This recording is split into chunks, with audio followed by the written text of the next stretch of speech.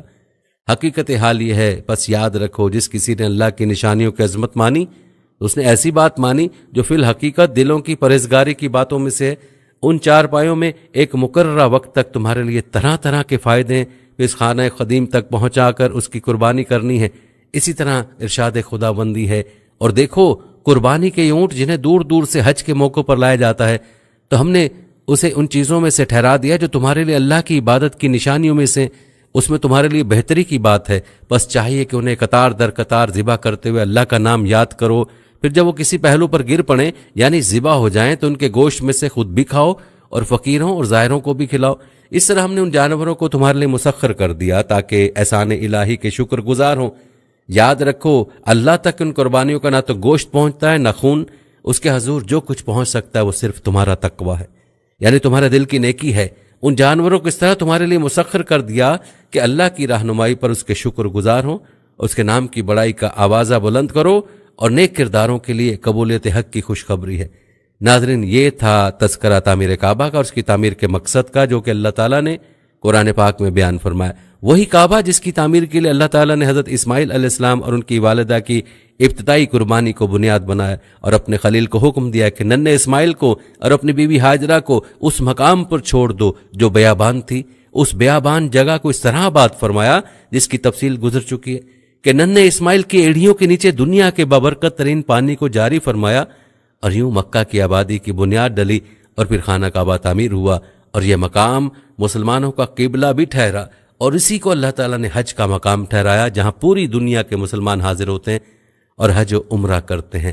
ناظرین، یاد رہے کہ خانہ کعبہ کا پہلا متولی ہونے کی سعادت بھی آپ علیہ السلام کے حصے میں، جیسا کہ تعمیر مکمل ہونے کے بعد حضرت ابراہیم علیہ السلام نے خانہ کعبہ کی صفائی، امامت اور آنے والے زائرین کی خدمت سمیت تمام کام حضرت اسماعیل علیہ السلام کے سپرد فرمائے، اور ان کو نصیحت و ہدایت دیتے ہوئے بیت اللہ شریف کا متولی مقرر فرمایا۔ پھر آپ علیہ السلام خود واپس ملک شام چلے گئے۔ کہتے ہیں کہ حضرت اسماعیل علیہ السلام کی وفات کے بعد آپ علیہ السلام کے بیٹے نابت بن اسماعیل کعبے کے متولی بنے۔ ناظرین، اب بات کرتے ہیں آپ علیہ السلام کی نبوت کے دائرے کی۔ یاد رہے کہ اللہ تعالیٰ نے حضرت اسماعیل علیہ السلام کو حجاز مقدس، اس کے آس پاس کی تمام آبادیوں، نیز قوم جرہم، قوم عمالیق اور اہل یمن کی طرف نبی بنا کر بھیجا، اور آپ علیہ السلام ہمارے پیارے نبی حضرت محمد مصطفیٰ صلی اللہ علیہ وسلم کے جد اعلیٰ ہیں۔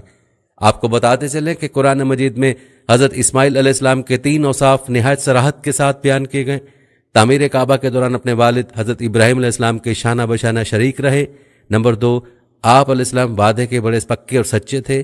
نمبر 3، آپ علیہ السلام لوگوں کو نماز اور زکوٰۃ کا حکم دیتے رہتے تھے تاکہ وہ اللہ کے عذاب سے بچ جائیں، جیسا کہ اللہ تعالیٰ قرآن پاک میں فرماتے ہیں، اے نبی، کتاب میں اسماعیل علیہ السلام کا بھی ذکر کیجئے، بے شک وہ وعدے کے سچے اور ہمارے بھیجے ہوئے نبی تھے، اور وہ اپنے گھر والوں کو نماز اور زکوٰۃ کی تعلیم دیتے تھے، اور وہ اپنے پروردگار کے ہاں پسندیدہ یعنی برگزیدہ تھے۔ سورہ مریم میں ہے۔ ناظرین، اب بات کرتے ہیں حضرت اسماعیل علیہ السلام کی وفات کی۔ روایت کے مطابق حضرت اسماعیل علیہ السلام نے 137 سال کی عمر میں وفات پائی۔ آپ علیہ السلام کو کعبۃ اللہ کے صحن میں میزاب رحمت اور حجر اسود کے درمیان اپنی والدہ کے پہلو میں سپرد خاک کیا گیا۔ پیارے ناظرین، کہتے ہیں کہ قرآن پاک میں حضرت اسماعیل علیہ السلام کا ذکر 12 مقامات پر آیا، اور آپ علیہ السلام کا شمار اللہ تعالیٰ کے جلیل القدر انبیاء میں ہوتا ہے۔ ناظرین، آخر میں جانے سے پہلے آپ کو حضرت ابراہیم علیہ السلام کی حضرت سارہ کے ساتھ شادی اور ہجرت کا عجیب واقعہ بتا دیں، جس میں حضرت اسماعیل علیہ السلام کی ولادت کا تذکرہ بھی موجود ہے۔ روایت بتاتی ہیں کہ آگ میں ڈالے جانے کے بعد حضرت ابراہیم علیہ السلام نے بابل سے ہجرت کا ارادہ فرمایا، اور پھر ایک دن اپنے اہل خانہ کے ساتھ حران نامی علاقے میں ہجرت کر گئے۔ یاد رہے کہ حضرت ابراہیم علیہ السلام نے بابل ہی میں اپنے چچا زاد بہن حضرت سارہ سے شادی کر لی تھی۔ پھر اللہ تعالیٰ نے آپ علیہ السلام کو بیت المقدس جانے کا حکم فرمایا۔ اس وقت آپ کی عمر 75 سال تھی۔ بیت المقدس میں کچھ عرصے قیام کے بعد آپ مصر ہجرت کر گئے۔ یہاں پر آپ علیہ السلام کے ساتھ عجیب واقعہ پیش آیا، اور اللہ تعالیٰ نے اپنی قدرت اور معجزے کا ظہور فرمایا۔ یہ واقعہ یوں نقل کیا جاتا ہے کہ حضرت ابراہیم علیہ السلام جس وقت مصر پہنچے تو وہاں فرعونوں کی حکومت تھی، اور عمرو بن امرۃ القیس وہاں کا فرعون بادشاہ تھا جو نہایت عیاش، ظالم اور جابر تھا۔ کسی نے بادشاہ کو بتایا کہ ہمارے شہر میں ایک پردیسی آیا ہے جس کے ساتھ ایک حسین و جمیل عورت بھی ہے۔ فرعون نے سن کر فوری طور پر حضرت ابراہیم علیہ السلام کو دربار میں طلب کیا اور حضرت سارہ علیہ السلام کے بارے میں سوال و جواب کیے۔ حضرت سارہ اللہ کی برگزیدہ بندی تھی اور انہیں اپنے اللہ پر بڑا یقین تھا، چنانچہ وہ طلب کرنے پر بادشاہ کے پاس تشریف لے گئیں۔ بادشاہ نے جب انہیں دیکھا تو خود پر قابو نہ رکھ سکا اور برے ارادے سے انہیں پکڑنے کے لیے آگے بڑھا۔ حضرت سارہ اس وقت اپنے رب سے دعا میں مصروف تھیں۔ جیسے ہی فرعون آگے بڑھا اس کے قدم زمین میں دھنس گئے۔ بادشاہ بدحواس ہو گیا اور جلدی سے بولا، تم میرے لیے اپنے اللہ سے دعا کرو، میں تمہیں کوئی تکلیف نہیں پہنچاؤں گا۔ حضرت سارہ نے دعا فرمائی کہ اے اللہ، اگر یہ مر گیا تو کہا جائے گا کہ میں نے اسے قتل کیا، اے اللہ تو اسے آزاد کر دے۔ اس دعا کے بعد اللہ نے اسے آزاد کر دیا، لیکن وہ اپنی حرکت سے باز نہ آیا۔ دوبارہ آگے بڑھا تو مزید اندر گھس گیا۔ اس نے پھر دعا کے لیے کہا، حضرت سارہ نے دعا کی، وہ پھر آزاد ہو گیا۔ راوی کہتے ہیں کہ تیسری یا چوتھی بار میں وہ پکار اٹھا اور اپنے درباریوں سے کہا کہ تم میرے پاس کسی انسان کو نہیں لائے ہو۔ پھر اس نے حضرت سارہ کو عزت و احترام سے رخصت کیا، بلکہ ایک خادمہ حضرت ہاجرہ بھی ان کی خدمت میں پیش کی۔ کئی محققین کے مطابق حضرت ہاجرہ بادشاہ کی لونڈی نہیں بلکہ بیٹی تھیں۔ حضرت سارہ حضرت ہاجرہ کو ساتھ لے کر حضرت ابراہیم علیہ السلام کے پاس تشریف لائیں تو دیکھا کہ وہ نماز میں مصروف ہیں۔ فارغ ہو کر بیوی سے سوال کیا کہ کیا ہوا؟ حضرت سارہ نے جواب دیا کہ اللہ نے کافر کے مکر کو رد کر دیا اور فاجر کی برائی کو اس کے سینے میں دفن کر دیا۔ روایت بتاتے کہ اس واقعے کے بعد حضرت ابراہیم علیہ السلام دوبارہ فلسطین منتقل ہو گئے۔ کچھ عرصہ بیتا تو ایک دن حضرت سارہ نے حضرت ابراہیم علیہ السلام سے فرمایا کہ میں چاہتی ہوں کہ آپ علیہ السلام ہاجرہ سے نکاح کر لیں، شاید اللہ آپ علیہ السلام کو اولاد کی نعمت سے نواز دے۔ اس وقت تک آپ علیہ السلام کی اولاد نہیں ہوئی تھی، اور پھر حضرت سارہ نے آپ علیہ السلام کا نکاح حضرت ہاجرہ سے کروا دیا۔ اللہ تعالیٰ نے سال بھر بعد ہی حضرت ہاجرہ کے بطن سے حضرت اسماعیل علیہ السلام کو پیدا فرمایا۔ بعد ازاں حضرت ابراہیم اللہ تعالیٰ کے حکم سے حضرت ہاجرہ اور نومولود بیٹے کو لے کر فلسطین سے نامعلوم منزل کی جانب چل پڑے، اور یوں حضرت ابراہیم علیہ السلام اپنی زوجہ اور لخت جگر کے ساتھ صحراؤں، پہاڑوں اور میدانوں کو عبور کرتے ہوئے ایک ایسی وادی میں پہنچے جہاں دور دور تک چرند پرند تھے اور نہ ہی پانی کا نام و نشان۔ لیکن حیران کن طور پر اس وادی کے درمیان ایک بوڑھا درخت نہ جانے کب سے اپنے مکینوں کے انتظار میں تنہا کھڑا تھا۔ حضرت ابراہیم علیہ السلام نے اہلیہ کو دودھ پیتے معصوم جان جگر سمیت درخت کے نیچے بٹھایا، کھجور کا تھیلا اور پانی کا مشکیزہ پاس رکھا اور کچھ کہے بغیر واپسی کے لیے پلٹ گئے۔ ناظرین، اس سے آگے کی تفصیل پہلے گزر چکی ہے۔ یہ تھی ہماری آج کی ویڈیو جس میں آپ نے حضرت اسماعیل علیہ السلام کی زندگی کے مکمل حالات و واقعات ملاحظہ فرمائے۔